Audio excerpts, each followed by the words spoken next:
ভাবুন তো, আজ থেকে যদি আপনি প্রতিদিন 100 টাকা করে জমাতে শুরু করেন, তাহলে ভবিষ্যতে সেটি লাখ বা তারও বেশি টাকাতে পরিণত হতে পারে। এবার অনেকেই এটা শুনে বলবে অসম্ভব, বাট আমি বলবো সম্ভব।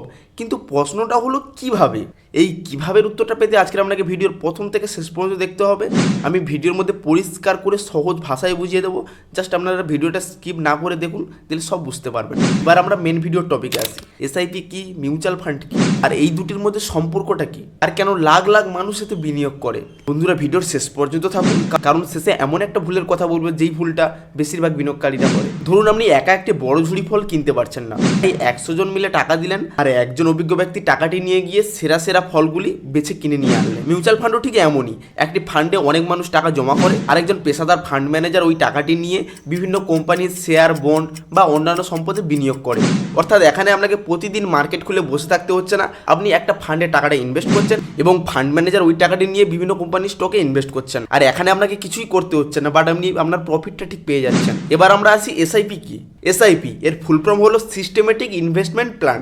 নামটা শুনে কঠিন মনে হলেও বিষয়টা খুবই সহজ। এসআইপি হলো নিয়মিতভাবে মিউচুয়াল ফান্ডে একটি নির্দিষ্ট অঙ্কের টাকা ইনভেস্ট করার পদ্ধতি। আমরা এক কথায় বলছি এসআইপি অর্থাৎ সিস্টেমেটিক ইনভেস্টমেন্ট প্ল্যান। অর্থাৎ ধীরে ধীরে আপনি একটি ছোট অঙ্কের টাকা ইনভেস্ট করলেন এবং লং টার্মে সেটি গিয়ে একটা বড় অ্যামাউন্টে পরিণত হলো।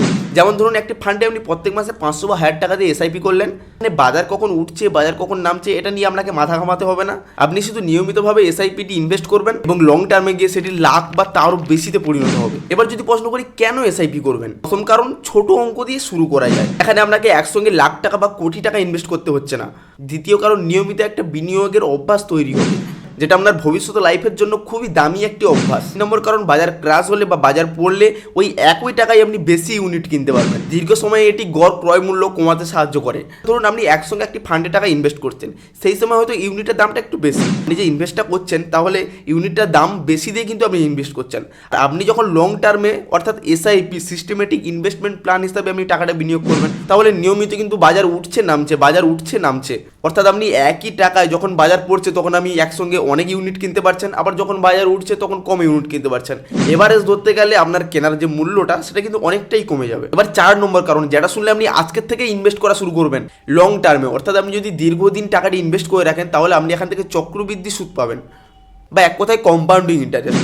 আপনি যেই টাকাটা ইনভেস্ট করছেন সেই টাকাটারও ইন্টারেস্ট পাচ্ছেন, প্লাস আপনার টাকাটার যে ইন্টারেস্ট হচ্ছে সেই ইন্টারেস্টের উপরেও ইন্টারেস্ট পাচ্ছেন। তাহলে যদি আপনি নিয়মিত এসআইপির মাধ্যমে টাকাটা ইনভেস্ট করে রাখেন, ভবিষ্যতে গিয়ে যে সেটা কত বড় অ্যামাউন্ট হবে সেটা তো আপনি বুঝতেই পারছেন। তবে মনে রাখবেন, বাজার কিন্তু সবসময় ওঠানামা করে, অর্থাৎ আপনি যখন যে ফান্ডে বা যে স্টকে ইনভেস্ট করছেন, কিন্তু সেই ফান্ড বা স্টকের উপর যথেষ্ট পরিমাণ রিসার্চ করে তারপরেই অ্যামাউন্টে ইনভেস্ট করতে হবে। আপনি যদি না জেনে বুঝে কোনো স্টকে বা কোনো মিউচুয়াল ফান্ডে ইনভেস্ট করেন, তাহলে কিন্তু সেখানে ক্ষতির সম্ভাবনাও থাকে। নতুনদের জন্য যা পরামর্শ দেবো, শুরুতেই বড় অঙ্ক নয়, ছোট ছোট অ্যামাউন্ট ইনভেস্ট করুন।